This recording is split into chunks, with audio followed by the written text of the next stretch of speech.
আসসালামু আলাইকুম। দেশ বিদেশ টিভি থেকে হোসেন বলছি। আমার চ্যানেলে সবাইকে স্বাগত।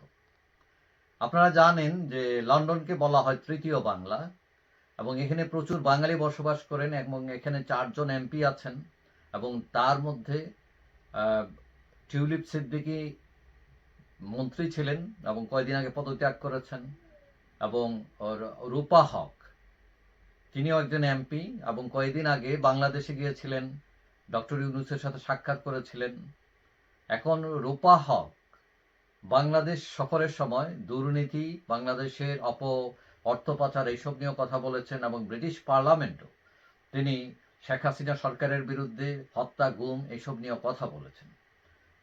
এখন আমরা জানি যে টিউলিপের বিরুদ্ধেও তার পদত্যাগের দাবি উঠেছে এবং বর্তমান যে বিরোধী দল আছে টরি পার্টি, তারা শুধু তার মন্ত্রিত্ব থেকে পদত্যাগে খুশি নয়, তারা এখন দাবি করছে টিউলিপের পদত্যাগ।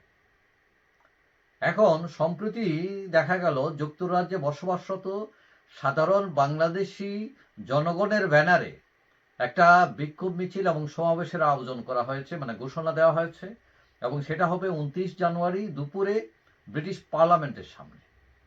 এবং এই যে উদ্যোগ, বিক্ষোভ মিছিল এবং সমাবেশ, এটা কিন্তু টিউলিপের বিরুদ্ধে না, এটা অনুষ্ঠিত হবে রূপা হকের বিরুদ্ধে।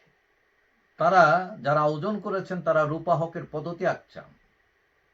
কেন চান? তারা বলছেন যে সংখ্যালঘু নির্যাতনের ব্যাপারে মিথ্যা তথ্য দিয়েছেন রূপা হক, বাংলাদেশের ব্যাপারে তিনি অপপ্রচার করেছেন, বাংলাদেশের ভাবমূর্তি নষ্ট করেছেন, ক্ষুণ্ণ করেছেন। তারা রূপা হকের পদত্যাগ দাবি করেছেন। কেউ কেউ মনে করছেন এর পেছনে যুক্তরাজ্য আওয়ামী লীগ আছে। এখন কথা হচ্ছে যে এখন নিজেরাই লেগে গেলেন কিনা, নিজেরাই নিজেদের বিরুদ্ধে। এই কয়দিন আমরা খুব তৎপর দেখেছি যে টিউলিপের বিরুদ্ধে, টিউলিপকে কিভাবে নামানো যায়, তাকে জেলে ঢুকানো যায়, তার বিরুদ্ধে কোনো দুর্নীতি প্রমাণ না হওয়ার পরও বিভিন্ন চাপে টিউলিপ পদত্যাগ করতে অনেকটা বাধ্য হয়েছেন। এখন আবার তাকে প্রেসার দেওয়া হচ্ছে তার এমপিগিরি খাওয়ার জন্য।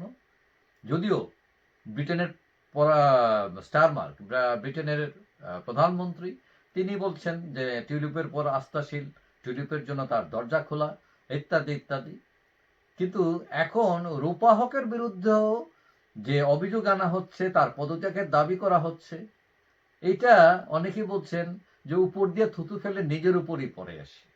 এখন রূপা হক তারা আওয়ামী লীগের বিরুদ্ধে, শেখ হাসিনা সরকারের বিরুদ্ধে তৎপর ছিলেন। যদিও টিউলিপের বিরুদ্ধে সরাসরি তারা কোনো কথা বলেননি, কিন্তু টিউলিপ অনেক বাংলাদেশের অনেক বিষয়ে খুব নীরব ছিলেন, এটাও আলোচনার বিষয় ছিল। এখন টিউলিপের বিরুদ্ধে লেগে এখন রূপার বিরুদ্ধে উল্টা লাগানো, এটা অনেকেই মনে করছেন যে উপরে থুতু দিলে নিজের উপর পড়ে।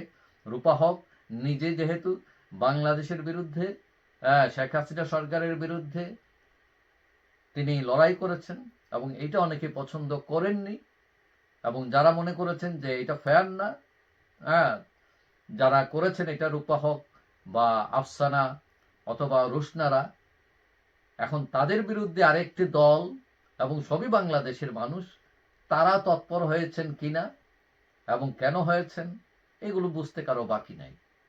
তবে অনেকেই মনে করেন এই যে নিজেদের মধ্যে, মানে একজন আরো দুজন টেনে নামানোর এই রাজনীতি, বাংলাদেশি স্টাইলের এই রাজনীতি ব্রিটেনে এই চর্চা করাটা যুক্তিসঙ্গত নয়। এটা টিউলিপ বিরোধীদেরও উচিত নয়, রূপা হক বিরোধীদেরও উচিত নয়। যাই হোক, সবাই ভালো থাকবেন। আশা করি দেখা হবে অন্য কোনো ভিডিওতে, ইনশাআল্লাহ।